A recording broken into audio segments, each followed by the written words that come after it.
Hello, I'm James Clark from the Department of Physiology at King's College London, and in this short video I'm going to look at some ways of making your Kaltura videos look a little bit more appealing by the use of thumbnail images.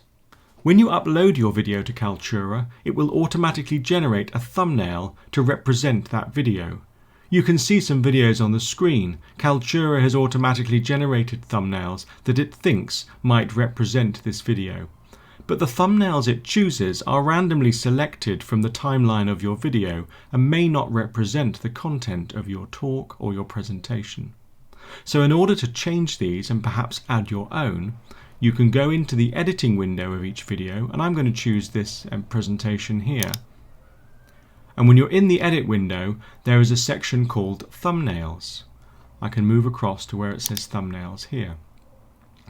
Underneath the thumbnails window, there is a section that allows you to upload a thumbnail, capture a thumbnail, auto-generate a thumbnail, or download the existing thumbnail onto your hard disk.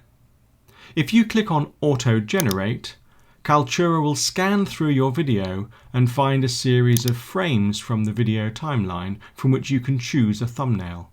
You'll see that I've originally chosen this thumbnail. But this may not represent the program or the lecture, so I may want to generate my own thumbnail, which I can do by uploading it. But first we need to generate an image to upload as the thumbnail. Since these videos are all generated in 1080p high definition, it's very easy to make such a thumbnail using a program like PowerPoint. So here's PowerPoint, and I've made a very simple slide with a slightly graded background and the King's College logo on the bottom right hand side for branding purposes. If I duplicate this slide and put some text on it, I can now use this perhaps as my thumbnail. So I'm going to save this as a thumbnail. I can do this by going to the File menu, choosing Export, and choosing a JPEG, and I'm going to put it onto my desktop.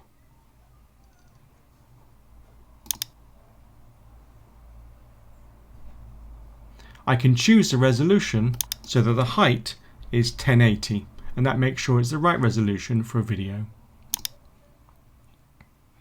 Now I've exported this thumbnail, I can go back to Kaltura and choose Upload Thumbnail and select the one I've just put on my desktop.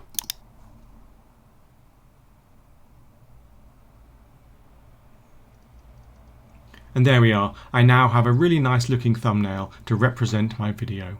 So that's one use of these thumbnails.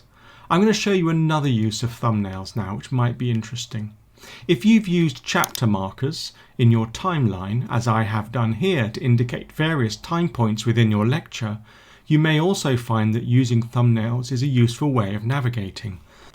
For instance, if I click on the chapter marker for the start of the video, it has automatically generated a thumbnail which is a blank slide. I wish to replace this with my own thumbnail. Equally, the second chapter, which is an introduction to the physiology department at King's, has a half-built slide. The third is rather complicated and you can't read it from a distance. And the fourth, fifth and sixth all look very small and very hard to read. If you use the chapter information boxes to enter titles and details and descriptions, these will appear very well placed within this little screen when you use it as a thumbnail for chapter navigation.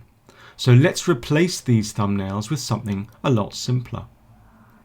Back in PowerPoint, you remember I made this slide? Well, let's use that as a thumbnail. So again, I go to File, Export, and save this slide as a JPEG at the right resolution, and I'm going to call this blank thumbnail. I can go back to Keats, I can select the video as I've done, and I can choose my first chapter marker and upload a new blank thumbnail, which I'll do from my desktop. Once it's uploaded, remember to save your picture and remember to save the chapter. And now let's do the same for the other chapters. Having uploaded now all of these images to my chapter markers, I can view this video in the player. The first thing you'll notice is this new front screen, the thumbnail that represents the video, and this will appear now in the gallery as well. If I now use the chapter navigation tool, you'll see that each chapter has the name, a brief description, and this lovely background with a logo on it, and you can easily go through all of your chapters in this way, making them look much easier to navigate.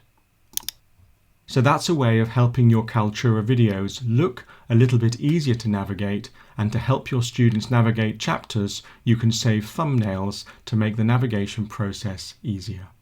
If you found this tutorial useful, please consider subscribing to my YouTube channel.